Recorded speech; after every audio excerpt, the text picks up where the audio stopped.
कैसे हैं आप लोग। उम्मीद करते हैं कि आप लोग बहुत अच्छे से होंगे और अपनी पढ़ाई भी अच्छे से कर रहे होंगे। तो चलिए, आज हमारा जो ये चैप्टर समाप्त हो गया था उसका लॉन्ग क्वेश्चन आंसर जो हम करा रहे थे, उसका कल जो हमने 5 क्वेश्चन आंसर तक 5 नंबर तक करा दिया था, आज 6 नंबर से हम लोग करेंगे।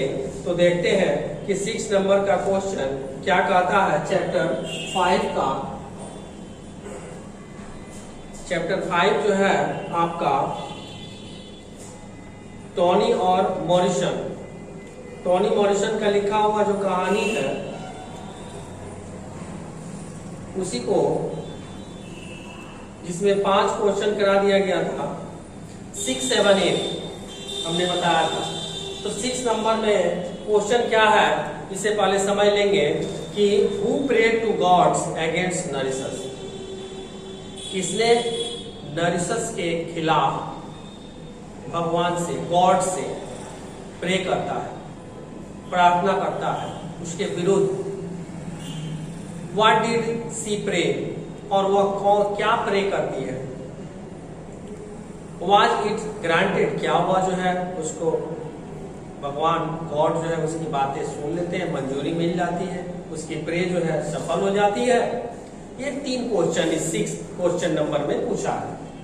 तो ये तीनों बात के बारे में क्या है, आप लोगों को चैप्टर में हमने पढ़ाया भी था कि नरिसस के अगेंस्ट जो है गॉड से प्रे कौन करता है। तो इको यहाँ बता रहा है कि one of those he had as con prayed to the god against the नरिसस।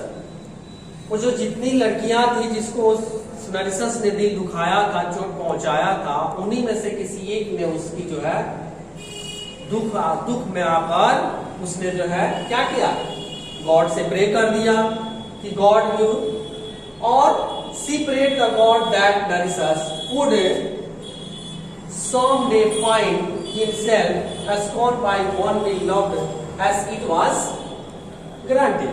कि जो जिससे वो प्रेम करता है उसके साथ भी वैसा ही हो, वैसा ही बर्ताव हो, ताकि इसे उसका सबक मिल सके। ऐसा उसने जो है गॉड से प्रे किया और वह जो है इट वाज ग्रांटेड, वह उसकी मंजूरी भी मिल गई, मतलब वह मान्य भी हो गया, गॉड ने सुन ली उसकी बातें।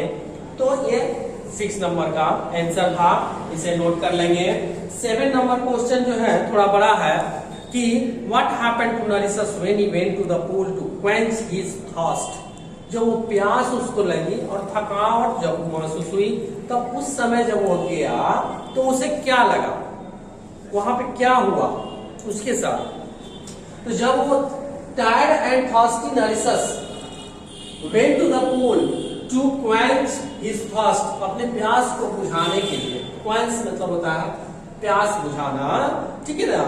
अपनी प्यास को बुझाने के लिए जब वो पूल के पास गया, ठीक है, तो क्या मिलता है उसे, as he lead over the shining surface, उसका चमकता हुआ जो सतह था उसमें उसने ही saw the reflection of the most beautiful face, उसमें देखा कि बहुत सुंदर चेहरा रिफ्लेक्ट कर रहा, आ रहा, ठीक है ना।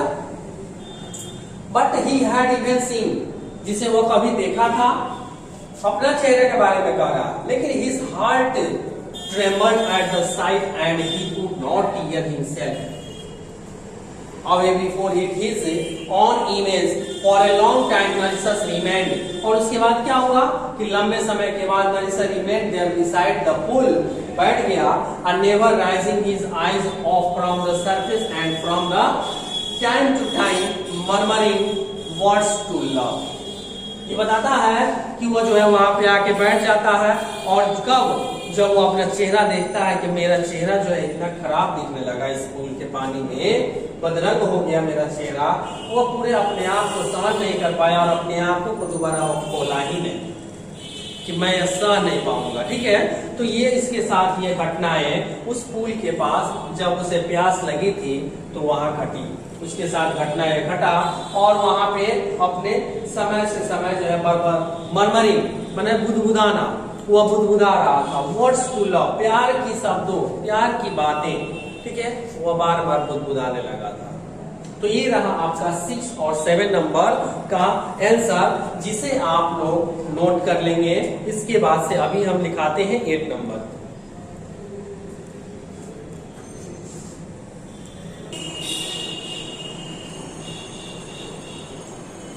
ध्यान देंगे यहाँ पे आपको जो है 8 नंबर क्वेश्चन भी समझ आ देते हैं कि what feeling do you have when you see your reflection in mirror. आ रहा है कि जब आप अपने चेहरे को आईने में देखते हैं तो आपको कैसा फीलिंग होता है, कैसा महसूस होता है। ठीक है, तो यहाँ पे कवि के अनुसार, जो कवि ने इस कहानी को नरेशस के जरिए समझाने की कोशिश की है, उसके अनुसार ये आंसर हम इसे लिखेंगे कि आई सी माई रिफ्लेक्शन इन ए मिरर। जब दर्पण से मेरा चेहरा रिफ्लेक्ट करके आता है और मैं जब उसे देखता हूँ तो वेरी स्मार्ट, बहुत ही स्मार्ट मैं दिखता हूँ। I feel that no one is as handsome as me. मुझे ऐसा महसूस होता है कि मेरे इतना सुंदर, ठीक है, कोई नहीं है। नो वन, कोई नहीं है जितना मैं सुंदर हूँ। आगे कहता है कि I proud to my face. मुझे अपने चेहरे पर गर्व है, ठीक है। And I feel that everyone should proud of their face. और इसी तरह सबको अपने चेहरे पर, अपने फेस पर गर्व होना चाहिए। यह नरेशस के हिसाब से यह आंसर पूछा गया है, तो इसे भी आप लोग नोट कर लेंगे। और ये आपका जो है चैप्टर लॉन्ग क्वेश्चन आंसर का भी समाप्त हुआ। इसके बाद नेक्स्ट लेसन जो हमारा है वह स्टार्ट हम लोग करेंगे इको के बाद। The shehnai of Bismillah Khan, आप चैप्टर यहाँ देख रहे होंगे, ठीक है, जो आपका चैप्टर नंबर 6 अब होगा, जो नेक्स्ट डे इसे हम लोग शुरू करेंगे। तब तक के लिए आप गुड बाय।